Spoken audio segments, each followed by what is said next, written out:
This is a review that I've been holding off for quite a while now. This is because I have a feeling that it's the kind of review that will really bite me in the ass. You see, today we're going to review a cartoon episode about politics. Or rather, a cartoon episode with a heavy political opinion. Generally, I try to avoid reviewing episodes and shows that have a political bent, but as this year, and really this whole decade, has gone on more and more, political subject matter keeps nesting its way into the most innocuous of places. Now, there has been political animation and propaganda in the medium since literally World War I, and I have even talked about what is known as the first propaganda in animation in my Winsor McCay retrospective. However, it's a vastly different task talking about the political landscape of 100 years ago compared to the political landscape of today, where people are divided in a way that really wasn't imagined to be possible.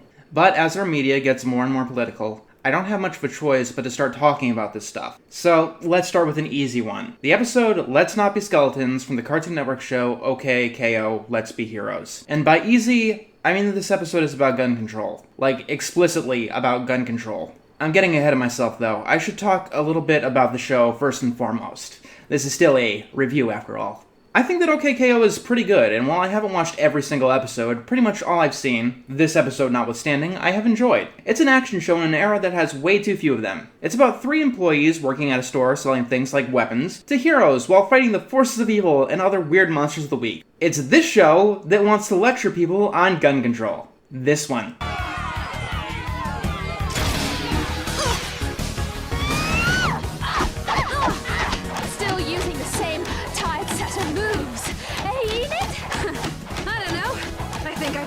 Things. Okay, I guess we should start with the very obvious. OK K.O., an action show where people are constantly shooting lasers and other weapons at each other, works about as well as Family Guy trying to make a PSA about domestic abuse. You know, that show where Peter and Lois beat the shit out of each other for comedy and only calling a truce so they could beat their daughter half to death. That show that did that for comedy wanted to talk about domestic abuse seriously. I'm not saying that Let's Not Be Skeletons is as bad as Screams of Silence. It's not that bad, not by a million miles. But they have the same fundamental problem. A show needs a consistent world and a consistent tone. It's got the same problem as Return of Slade as well. That episode tried to lecture its audience that some things are for kids, and that you should move on if you're an adult. A lesson that they wanted the audience to take to heart. At the same time, having multiple episodes stating that you shouldn't take anything that it says seriously, and you should listen to none of its lessons whatsoever. Not every show can do everything, and a heavy-duty action show like this is the worst place to put a message about gun control. This isn't about OK K.O. in particular. If another action show, like the original Teen Titans, tried to tackle gun control, it wouldn't work, because guns and violence were primarily how the characters, both good and evil, solve their problems. But let's talk about OK K.O. specifically. The intro of the show is literally a fight scene. Something should have clicked on the production line. But this episode has other problems. Quite a few that they toss into 11 minutes, I will admit. I said that I'm starting with this review in particular because it was going to be easy. That wasn't sarcastic, at least not entirely. A lot of the other political cartoons on my plate are hyper-partisan, or have a bad agenda, or go about a good agenda in a bad way. I can imagine this episode in particular to be upsetting to everyone, no matter which side of the gun control argument you're on, because they make the absolute worst arguments, and go about their message in just the worst possible ways. You have to remember, in the realm of politics, the best argument you could possibly ask for is a terrible argument against you. So, in my mind, this is apparently the best argument that they can make for gun control.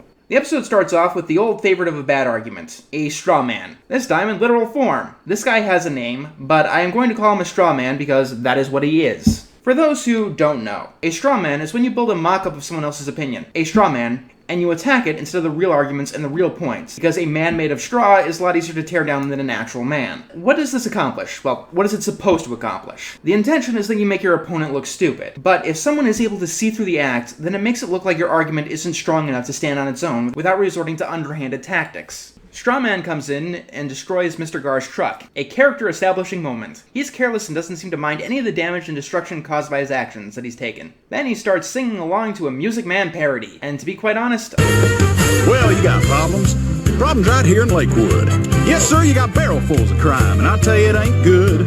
'Cause you got villains who come and fight, keep you up all hours at night, and I tell you it's enough to make a fella feel unsafe.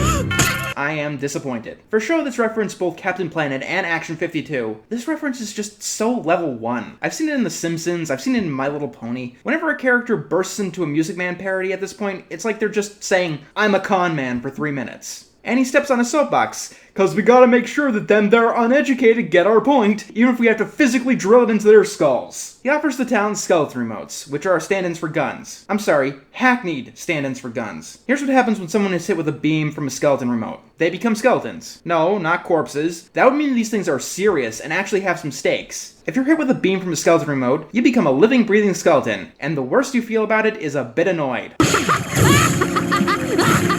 That seems really dangerous. Yeah, Enid. Quit running around like a weirdo. Oh, you mean like you? Ah, no, please!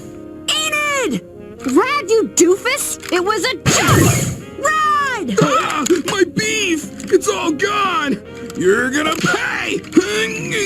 I'm gonna get really philosophical with you for a moment. If someone hits you square in the head with a gun, you will no longer have the physical capabilities of being annoyed. You will be dead. This is a bad metaphor. I don't know how to be artsy or verbose about it. The metaphor here is just lazy and stupid. For the metaphor to work, becoming a skeleton needs to have some serious stakes. Maybe not quite dying, but something that mirrors the reality of what you're trying to make a metaphor for. The skeleton remotes could be a metaphor for hair dye, and the episode would make just as much sense. Actually, it would make more sense. That's not a good thing. In the end, there's two ways that you're going to look at this. Either you know exactly what the skeleton remotes are standing for, and having a metaphor at all is entirely pointless, or you have no idea at all what they're standing for, and KO is largely overreacting. Although I can't see why you wouldn't get the metaphor with scenes like this. Stay back! I mean it! Easy now, KO. Let's not do anything we might regret. Huh, I didn't know that 4Kids dubs this show. Skeleton remotes are no big deal. They're not a problem. This isn't a matter of opinion. This is what's shown in the episode. Your powers are gone! That's okay. The skeleton remote is our power now. No. He's not wrong. In real life, the only gun that will give you this kind of reaction is a squirt gun. KO is the only one who cares about this, and when only one person cares about an issue in the story, it looks like an overreaction. No background checks required, huh? I see what they're getting at. They're really clever. For a second there, I thought they were actually going to let me come to my own conclusions and figure out the metaphor for myself. And then we see the characters running around like idiots because guns turned literally everyone who holds them into maniacs. We cut to the straw man selling guns, skeleton remotes, to obviously bad people who want to cause harm. Like, I feel that this entire episode is a straw man created by anti-gun control people. Like, they're saying, look, this is what pro-gun control people think of guns, in an effort to make them look stupid and petty. This episode could squarely fall into Poe's law. We get to KO's song, which is the worst part of the episode.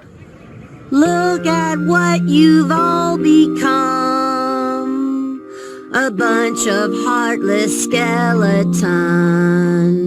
First of all, KO's singing is not on point. I've heard worse songs in my 5 years of doing this, but this isn't going to be one that you'll want on the soundtrack. But more to the point, it's a rapid succession of straw man arguments. Let's break them down, shall we? Oh, you can never take it back.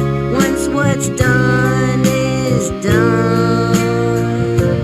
Okay, for the last time, from the context that I am getting, KO is basically Chicken Little complaining that the sky is falling. Look at the audience. So many of them are skeletons. So even after getting turned into skeletons themselves, they're still excited and happy to have skeleton remotes around. Just because you want to get your political opinion out as soon as possible doesn't mean you shouldn't proofread and make sure that what you're saying lines up with what you're implying. Let's end this brawl! No way! It keeps me safe from dangers! No way! There could be evil strangers! Oh good, they've stopped strawmanning. Instead, they're using a new, dirty, underhanded rhetorical trick, where you bring up your opponent's argument, and you just don't address it. It's like dressing up a strawman in fancy clothes. There's no reason to do this unless you're trying to hide the fact that you're strawmanning. They say that guns keep them safe from strangers, but did you know that only maniacs have guns? Well, what about rules and regulations for when, where, and how they're used?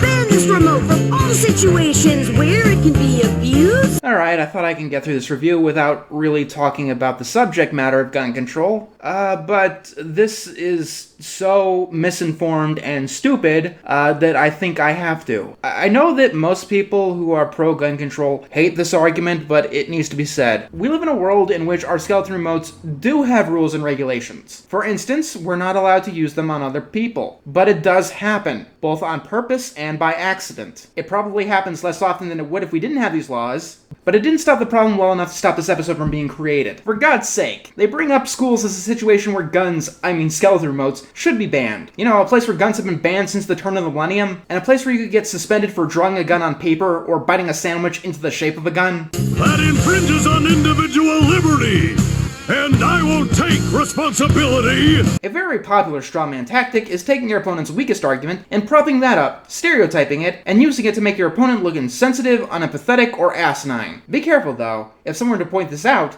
it could make you look insensitive, unempathetic, or asinine. What more can I do to convince all of you?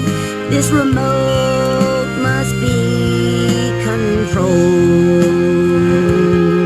Maybe come up with an argument that I don't hear from anti-gun control activists, strawmanning gun control activists. If you really believe in this gun control, that it's the right way to go about things, I'd expect you to know your position a little bit better. For the record, though, I should give my own political opinion here to show you guys what ground I stand on. I believe that we in the United States do have a problem with gun violence and mass shootings, and something needs to be done. It's worse than it's ever been, and it's going to keep getting worse if nothing is done. However, literally every proposed type of gun control I've heard will either do nothing or make the problem worse. Let's run through the strawmans and the propositions through this episode alone, shall we? Background checks, which do exist, by the way, writers. They don't stop someone from stealing a gun owned by another person. Not to mention, a background check isn't going to stop someone who has never had a criminal history and is about to commit their first offense. As for banning guns, the guns mostly wanted banned are assault rifles. The most gun deaths are caused by handguns, the least likely type of gun to be banned. If you really want to stop gun violence, you need to go beyond the spectacles of mass shootings, which do not cause the majority of gun deaths. Also, banning guns will be as effective as banning marijuana. There's too many guns in the ecosystem already for top-down change to do anything, and making guns illegal will give gangs and cartels more power, like banning marijuana gave gangs and cartels more power. The shooting drills that schools are doing now is at best security theater. At worst, they're telling the would-be shooter exactly where everyone is going to be and exactly what the school's plan is, because a good number of school shooters are students who attended said school. So, KO, to answer your question, you can come up with a type of gun control that has a reflection of reality. Maybe something that we don't currently have implemented already. Maybe something that isn't just an emotional pull, that something must be done, like right now. Personally, I want this problem solved. I want people to stop dying because of this. It's the definition of a pressing issue. I just know that in the haste of the moment, wanting top-down regulation always does nothing to solve the problem and makes things worse for the general populace, because the general populace wants immediate security and nothing else. It didn't work with drug control, the Patriot Act, the TSA, the NSA, and I can go on and on. The episode ends with KO getting shot. He wakes up, and if everything else didn't piss you off, this entire episode was a dream. I remind you, this episode came out in 2018. There's a way to be political in a cartoon, or to have a moral or a message. You have to focus on the story first, and then intertwine the message. It makes it much easier to digest. Otherwise, you're just hashtag grandstanding with an animation budget. Let me ask you this, to people on both sides of the gun control debate. Do you think that this episode is going to make anyone more likely to want gun control? In my opinion, no.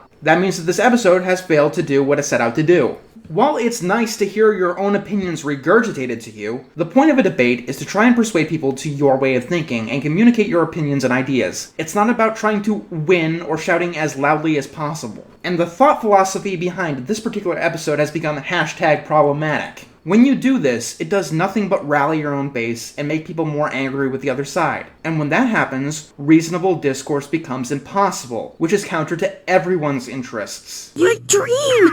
There were these remotes that could zap people into skeletons forever! I wonder how this kid is going to react when he learns that people actually, die. I don't want anything like that to ever get in the hands of the public! You could probably save a lot of money on animation if you just write a Tumblr post, because that is pretty much what you just did. Well, you know what I always say? If you're concerned with public safety, call your local congressman. That's a great idea! Well, at least they're learning from their inspirations, because that advice is about useful to solving the problem as telling 7-year-olds to stop having so many damn kids to stopping overpopulation. Here's how that conversation is going to go. Hey, congressperson, I'd like to talk about gun control. Kid, are you 18? No? Call me back when you are. Click. Even if a politician was willing to listen to someone who couldn't vote for them, most of them are kind of, Good evening, my fellow equalists. This is your leader, Amon. As you have heard, the Republic Council has voted to make me public enemy number 1. Not the people you'd call on in a crisis. Then he comes back later with a big pile of money, and she is forced to reconsider, or she won't be able to get re-elected because she doesn't have the money for it. Maybe she sticks to her guns, no pun intended, but she loses because she's in a state that's very pro-gun. Maybe her political party is pro-gun, and she'd lose any standing within it because she didn't toe the party line. Or maybe she'd realize that she just can't make things illegal because she's not a dictator. What? Furthermore, skeleton remotes are now illegal forever! Now hang on, cuz you and me can work it out. Now get out of here before I make musicals illegal too! I don't mean to be cynical, it kind of comes naturally at this point. But here's the rub. The target audience to this show cannot vote. And in a democracy, the group that can't vote basically means nothing to those in power, unless those in power can get something out of them. A lot of people are listening to the youths on school shootings now, but that's because the living victims are now as politicized as the dead ones. Every step of this is political, and it's political in the most disgusting of ways. This episode was released relatively close to the Parkland shooting earlier this year. While this was obviously unintentional, the timing was quite clearly uncomfortable. Most people, even those who agreed with the stance of the episode, said that they should have waited. But you can't have a hot take when the bodies are cold, right? I couldn't imagine being a living victim of a recent shooting and watching this mere days after the fact. Do you really care about the living victims? The dead ones? I don't know. Considering that the victims of the skeleton remote don't seem to have a problem, I have no idea what to think. At the time of writing this script, we are recently off the heels of another shooting. I'm not going to mention the name of the shooting, its location, or the perpetrator. There are a couple of reasons for this. Firstly, it's getting to the point where if I were to delay this review every single time something like this happened, it would never see the light of day. I hope that editing puts some time between the shooting and the review, but we'll have to see. I also want to make the point that mere hours after innocent people died, pundits were already blaming anything that they could other than the sick individual who caused the shooting. One reason I do feel comfortable reviewing this episode now is because I want to bring attention to one thing that is causing this increase of shootings, and that is the increased attention that we are giving to every single individual shooting, the increased awareness that they happen. This 24-hour reporting, making the body counts known, putting the name of the shooter in the history books, making the whole incident political, this all increases the incidences of mass shootings. And I'm sure some people wonder why that is. Let me put it like this. No one attempts a mass shooting with plans to live afterwards. Mass shootings, as I've noticed, are primarily suicides. They're always caused by people who hate the world so much they want to leave it and cause as much damage and cause as much fear as possible. They have nothing to live for, and this mass shooting becomes a sick, twisted idea of a legacy that becomes cemented in the popular culture. For this epidemic to be stopped, shooters need to be kept as anonymous as possible. By doing that, you are denying them exactly what they're looking for. Their names and their faces and their kill counts must be forgotten. We can remember the victims, but we should remember them for their names and not their numbers. Otherwise, it does become their legacy. They want their names remembered forever. They want to get into some sick leaderboard. They want to create a spectacle that will keep us talking about them and what they did for as long as possible. And things like this episode do not help matters. Let me put it this way. Some shooter who took a number of innocent lives had a cartoon episode dedicated to them, something that they'll have forever and ever, a part of their legacy. Politicizing tragedies like this is one of the sickest ills of our modern society, and it is a direct cause of this problem. I hope that I won't have to do an episode as heavy as this for quite some time.